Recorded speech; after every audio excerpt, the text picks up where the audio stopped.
Hello and welcome. If you found this video, it's mainly because you're searching information about a Roadside picnic Airsoft event coming in Denmark. And this video is for a short introduction. So, first an introduction, what is Roadside picnic and why is it not a milsim, why is it not just not normal scenario game, and why is it not a role-playing game. Then gear and uniforms, safety and nice stuff. I'll just be going over some of the items and how to layer your defense.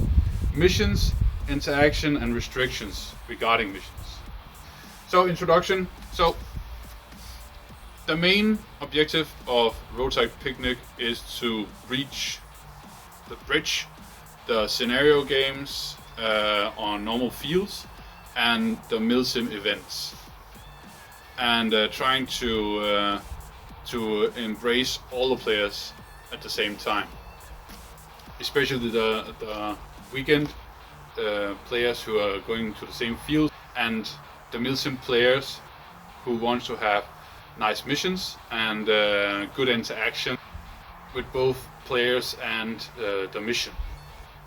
And thereby it is not a pure milsim where you're doing all the infantry stuff and stuff like that. There will be breaks and periods of resupply and rearm. It's not a weekend scenario game because we have elements of milsim in it, and it's definitely not a role-playing game where you have to interact with each other in a role-playing fashion. The only role-playing element is where you have to interact with your handler, as that is who gives you the missions, and then role-playing elements by interacting with the terrain and mission objective. More on that down here. Gear and uniforms. So I was asked, what about what kind of uniform can I wear? And there is no restrictions, but it is April in Denmark. Wear some functional pants. This is a night jacket, you can wear that of course. And bring rain gear. Like, if you can't afford or you don't have like rain gear in your uniform color, just go to some retail store and buy a green or a black suit of rain gear, because we are running team marking. So each team has a marking, as you can see here. Bright blue is the team color. You have to have a marking on your right arm and on your left leg. On your left leg. So, and then if you're running rain gear, you have to have an extra one of these, because if you're wearing your rain gear, you have to have the marking on top of that. And thereby there's no real restriction on uniforms. But I will still say, if you're running shield wall, I would be running full camouflage suits, because the missions are stealth and infiltration recon and stuff like that. The two other factions are paramilitary organizations, or actually firms. The one is a firm and the other is an organization, and thereby uniforms are not uniform. Regarding gear, let's go to weapons first. What kind of weapons am I allowed to run? Yeah, you can run whatever you want. So a soft style M4, or running a multicam with an AK, that doesn't matter. If you want to do that, you can do that. What can I put on an AK? Does it have to be real Russian sights? No, because it's just an AK. You can put whatever you want on it. Yeah, the same goes for your M4. There's no restriction actually. That is the breach between a milsim and a scenario game. Nice stuff regarding uniforms. We have spawns, and we have what we're calling a forward spawn zone, and that is for your team or your firm specific area where you can spawn while you're on a mission. I would bring a day pack on each mission that I would drop there, and in that day pack I would have some sort of rain coat or something like that.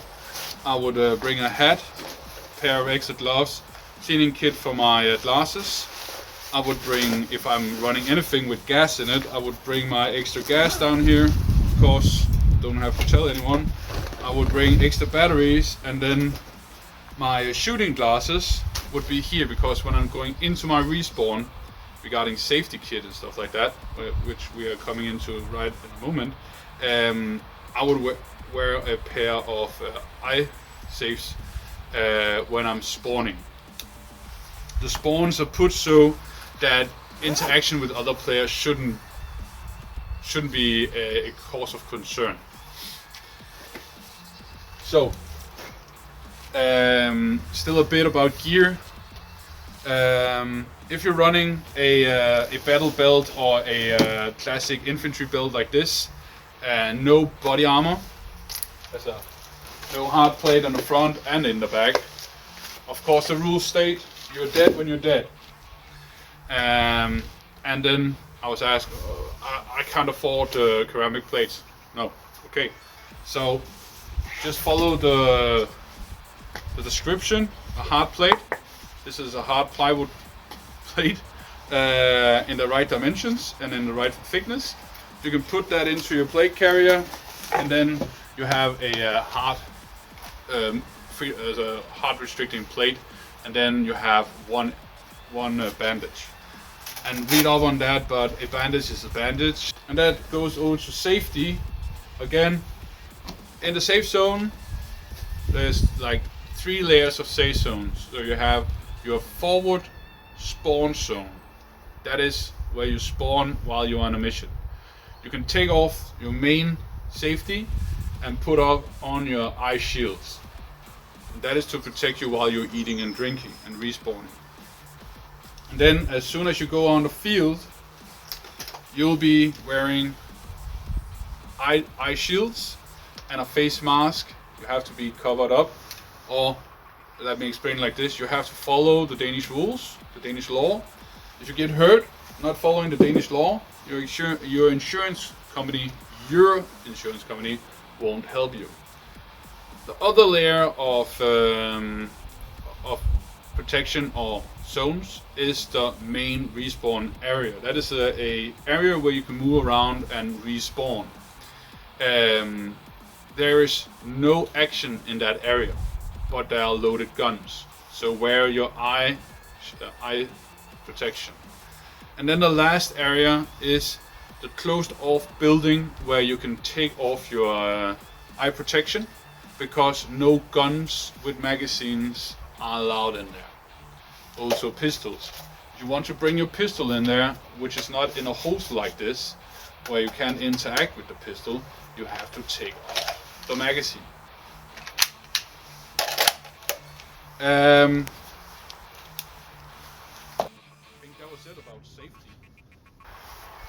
Missions. So each team, not each firm or faction, will be given specific mission tasks in a time period that they have to solve. When they have to solve that, they'll be given a new task. Those tasks mirror some of the tasks that the other teams are given. That also means that not the whole team will be tasked the same mission at the same time. Meaning that Team A can be given a task going somewhere to have a recon, while Team B will be going somewhere else to take a point. The 2 teams are then done with their mission, and then Team B can actually be given the recon mission, and the Team A can be given the task of taking the point. Their interaction and their story, the small role-playing game element, won't interact with each other, and their storyline doesn't interact there. That also means that there is a large amount of action at the events, because everyone is always engaging in some sort of mission that is pre-planned and with the main objective of getting into combat or getting into mission interaction, leading me to interaction. So if your mission is to find a computer and interact with that computer, there'll be a computer in that building that you have to find and interact with it. That could be load a USB encryption or something in it. Then you have to bring the USB, you have to put in the USB and do what the mission describes that you have to do. If you're tasked finding some mission specific item, you have to look for the yellow marks, running the number that you are given. So each mission has a mission specific number and has some sort of yellow marking on it with that number. That means that is the mission objective that you have to find. It could be bring home the security box. Your mission is number 4, and you find the security box with the 4 on it. You bring that one home. You can also be tasked with interacting with a radio. It could be a radio. And you have to find the radio with the ribbon 4. The interaction, when you see these kinds of ribbons here, that could also be a barrier or something else that you have to get through. You can see the line here. You'll pull out your engineering tool, which is a scissor, and then you cut along the line drawn on the mission specific yellow line. And then when you've done that, you will take a picture that you have done that. That is how you interact with things where I can't simulate that you have to go in and find a frequency or something else because reasons. You can also be given a task where you have to go out and put up a mesh network to be able to communicate. You'll be given small radios that you actually have to go out and put up. You can be given missions where you have to find a mission specific brief map or something else. It has a number on it, and then you'll take a picture of that item, and then you bring home that picture as if you were carrying home the item. You're not allowed to take items. Only time you are allowed to take items is if the mission description says bring home this item. So that was interaction and restrictions. So you can also get restrictions in an area, so you're not allowed to move outside your mission area. And that is because there are so many other missions running at the same time that if you just run rogue and do what you want, you will be interacting with other teams who are running specific tasks that are not, where the interaction isn't that favorable for their main goal and their experience. Thereby, if you're restricted in an area, there's a reason thereby. There's no restriction like you're not allowed to engage so and so and so if you are on a defensive mission, but there are restrictions you're not allowed to go past this line. Yeah. Other restrictions that are not regarding mission specific restrictions are like BBs. You have to run BBs that are biodegradable, and we prefer that you run them in a dark color like black, but you are allowed to run white as of now. Let's see what Danish army says to us. Other restrictions are drone flights. So there is a page about drones and how to use them, but there will also be mission specific restrictions regarding drones.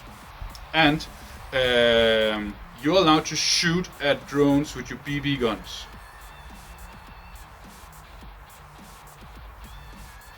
You're also allowed to just take a white light and shine it at them. If you shine at them, again read the rules, but it's like active jamming, and they have to fly back and restart. Yeah. There will also be no-fly zones and so on, so on, so on, so on. So, how did that go? I went through the introduction, I went through why it's not a milsim and why it's not a scenario game and why it's not a role-playing game. I went through the gear and uniform, and then the safety and knife stuff, I went through that. Again, gear, make it look cool, do the right thing and just make it look sassy and cool. Missions, how missions are built, and interaction with items in the terrain. And then restrictions. And again, on that subject, if you're tasked with mission number 6 and you find mission item number 4, you let mission item number 4 stay where it is. Because you'll be annoyed if someone moved your mission item. Okay, have a nice one, and see you on the next take on one of our small introduction videos. Take care.